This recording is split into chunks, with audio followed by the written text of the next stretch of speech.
Shalom, giving all praises, honor, and glory to Yahweh, Bahashim Yahushai, Bahashim Ruchach Kodash. Double honors to the apostles of Great Millstone who held on the truth of the gospel of Yahushai from. And peace, love, salutations, and blessings to the house of David, which is the elect, the men, women, and children that are predestined to receive salvation and to be the first fruits of the kingdom of heaven, which is the kingdom of Israel. So, just wanted to, just play this real quick. You just had Creepy Joe just signed into law. Signed a bill establishing what they call Juneteenth as a federal holiday, all right, which is supposed to mark the end of chattel slavery here in Babylon the Great, all right. And you're going to hear what he says about it. All in all, this is just Esau trying to seeking to please the poor, all right. Another scripture in Isaiah.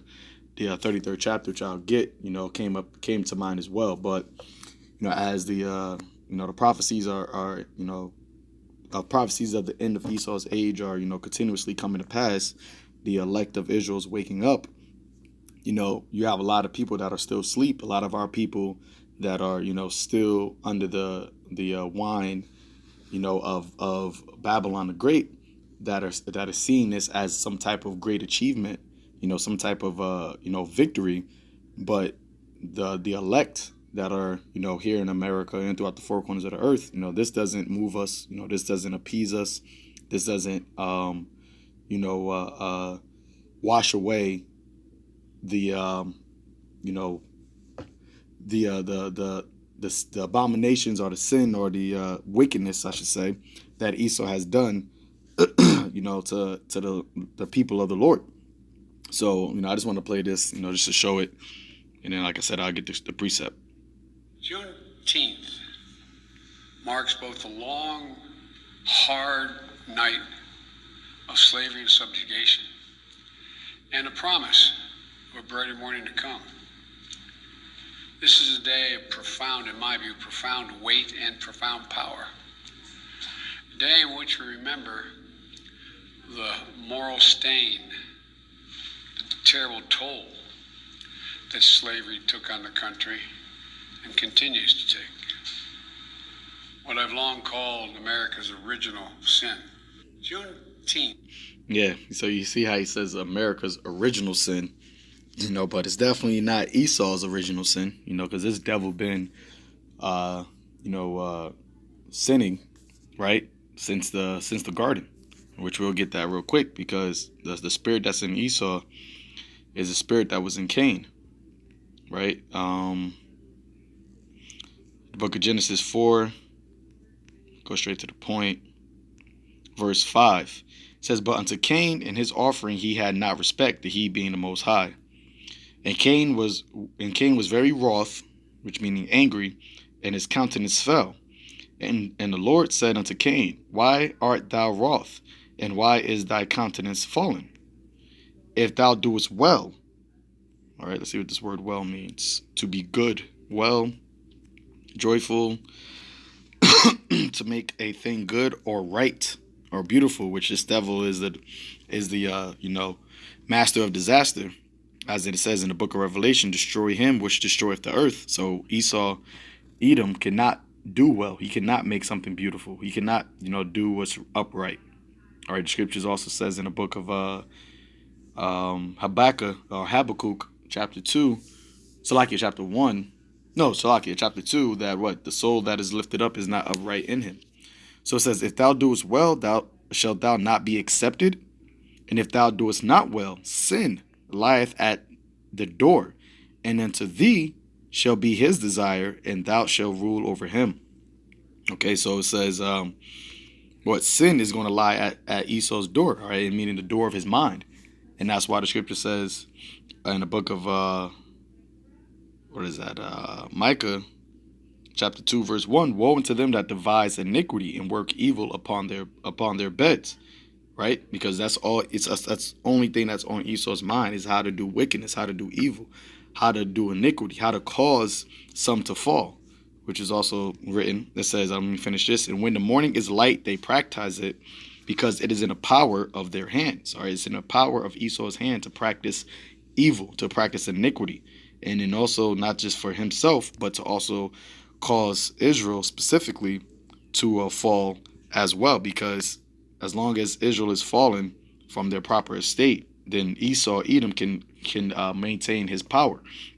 But because Israel has awakened, all right, has repented, has turned from wickedness, that marks the end of Esau's reign, which is now Esau is attempting to what you would call pander or pacify Israel by passing these laws and trying to make things seem like he's trying to be, equal, and trying to rectify the wrongs that he has done. Even so much so that you even have certain people in government talking about, reparations, paying Israelites money for the slavery that they put them in. Okay, but ultimately, once again, the retribution or the recompense will be to do unto you double what you have done unto us. All right, and to bind your kings with chains and your nobles with fetters of iron. Okay, not just marking a federal holiday, all right, in your kingdom to signify a day that slavery ended, because technically slavery has not even ended yet. All right, and I believe he said, see if I can listen to this. He had said something before. Marks both the long moral stain, the terrible toll that slavery took on the country and continues to take. There you go. So that slavery took on the country and continues to take. So even up until this day, all right, your chattel slavery, which Israel is still in slavery right now because we don't have any sovereignty. We don't have our own king, above us. We don't have our own laws, statutes, and commandments that we're abiding by. We're abiding by the laws of our captor, of our enemy. So even until this day, we are still, under the hands of our enemy, which is why no federal law, all right, no holiday, none of those things is going to,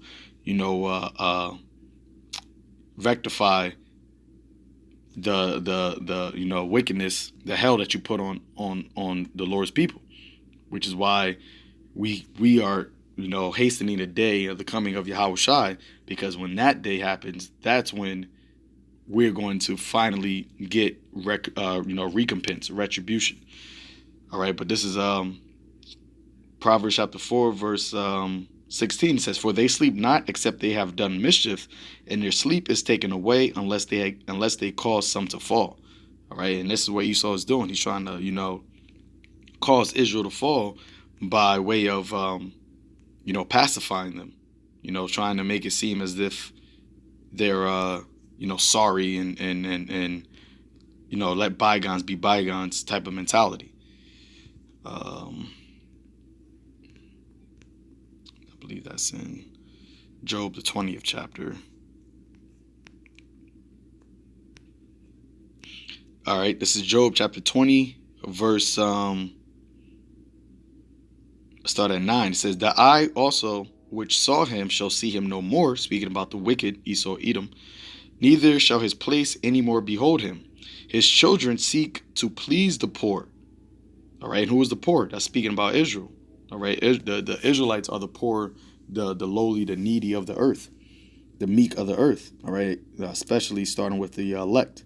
It says, "And his hands shall restore their goods." And that's what Esau is trying to do. He's trying to seek to please the poor by passing these laws. It says right here, to be pleased with, to be favorable to. All right, trying to pass, to satisfy, to make acceptable. So them doing this and passing these laws and taking out these statues and changing streets to Black Lives Matter Avenue and all these things, that's Esau's a vain attempt on trying to please the poor. Okay, it says, "And his hands shall restore their goods." What? Them trying to give out reparations or something to that effect, trying to restore goods. But once again, you don't have enough. You don't have what it takes to restore the goods unto the children of Israel, man. All right, that's why you shall be our the heathen shall be our inheritance. Okay, the uttermost parts of the earth shall be our possession, because originally it was ours anyway. Okay, let's get this in Isaiah. Where is it? 33rd chapter. Now I believe Kamala Harris, the so-called vice president, she also made a statement as well. She made a statement as well, and we'll play what she says. Gathered here in a house. We are gathered here in a house built by enslaved people.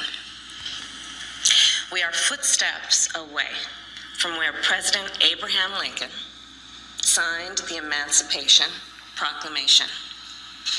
And we are here to witness President Joe Biden establish Juneteenth as a national holiday. We have come far, and we have far to go, but today is a day of celebration.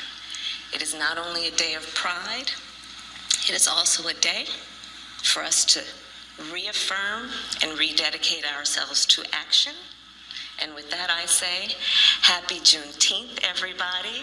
And with that, I introduce the President of the United States, Joe Biden. Oh, man, America's through. It's through. Through. Isaiah 33, verse 1. Woe to thee that spoilest, and thou was not spoiled, and dealest treacherously. See what this word treacherously. To act treacherously, deceitfully. Hey, he acted deceitfully towards the Native Americans, the so-called Native Americans, Taino Indians, Aztec Indians, the Incas. All right, the which are all Israelites. All right, by the different tribes, of the northern tribe of the Northern Kingdom. Okay, he made all these different treaties and broke every single one of them. All right, dealt treacherously towards the Southern Kingdom, Judah, Benjamin, Levi. But we didn't deal treacherously with you. All right, it says to act or deal treacherously, faithless, deceitful, offend. All right, so it says, and dealt treacherously, and they dealt not treacherously with thee.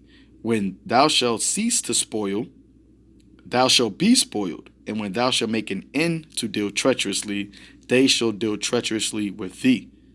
So once again, the scriptures talks about doing unto Babylon, all right, doing unto Esau, Edom, double what they served us. Well, that's what's about to happen, man. That's what we're coming into. But Esau is trying to do his last ditch effort to still, deceive, the masses of the people to think that, as she just said, we've come far, but nah, we haven't come anywhere yet, and but you're about to see how far we really about to go. Once Yahweh Shai returns in our deliverance, you're going to see exactly how far we can actually go and how low you could be, how low you will be brought. All right, so with that, I'll close it there. Call out Yahweh Bashim Yahweh Shai, Bashim Rakak Wadash. Till next time, Shalom.